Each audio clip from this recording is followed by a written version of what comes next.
Bienvenue dans ce 3 minutes spécial sur les seiyuu.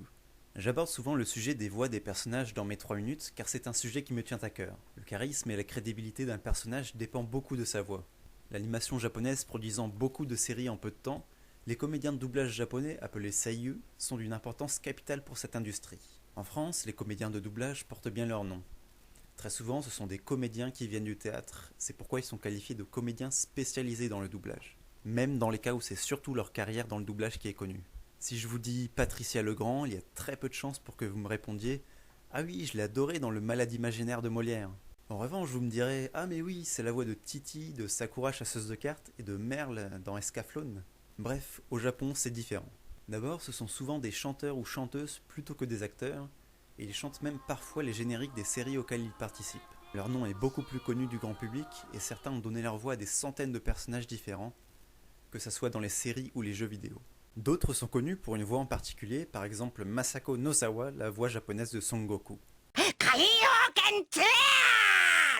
Pour illustrer en donnant quelques exemples, j'ai fait un top 5 de mes seiyuu préférés. Je me rends évidemment compte que mon attachement à certains personnages a beaucoup influencé mes choix, mais comme je l'ai dit avant, la voix d'un personnage est un trait important de sa personnalité et joue énormément sur notre ressenti.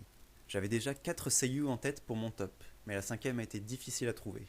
Au final, mon choix s'est porté sur Atsuko Tanaka. Si les personnages féminins japonais sont dominés par les voix aiguës de jeunes filles, Atsuko est une seiyuu qui, au contraire, incarne souvent des femmes matures. C'est elle qui donne sa voix à Motoko Kusanagi de Ghost in the Shell,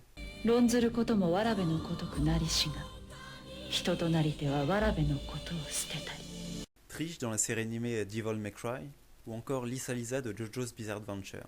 Sa voix est aussi connue dans les jeux vidéo avec Bayonetta ou encore Poison dans Street Fighter. En 4e place arrive Kana Asumi, dont j'ai déjà parlé pour son rôle de Popla dans Working.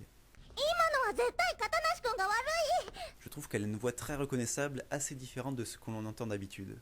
Elle a prêté sa voix à de nombreux personnages, mais je retiendrai, en plus de Popla, son interprétation de Sasami Tsukuyomi dans Sasami-san at Gambaranai et Nyarlathotep dans Ayore Nyaruani.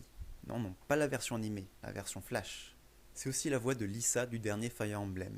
En 3e place, Nana Mizuki, qui est aussi une chanteuse à succès au Japon.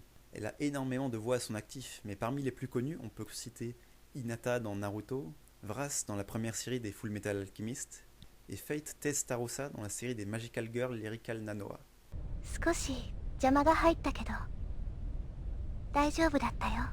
Ensuite, à la 2e place, nous avons Saki Fujita, dont j'ai aussi parlé avec Working. Voix originelle d'Hatsune Miku, vous pouvez aussi l'entendre sous les traits d'Ymir dans l'Attaque des Titans ou d'Ao Nanami dans Yosakura Quartet.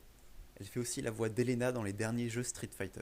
Mais alors, qui se cache derrière la première place, devant la voix du perso dont vous bouffez les points à chacune des fins de mes vidéos? Il s'agit de Megumi Hayashibara, qui a aussi fait carrière dans la chanson. Je l'ai découverte dans ses rôles de Rei Ayanami dans Evangelion,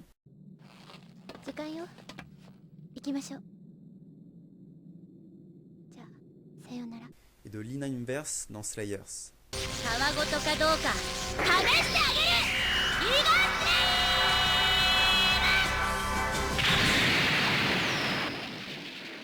Le contraste entre la voix des deux personnages est assez incroyable et Megumi les maîtrise parfaitement.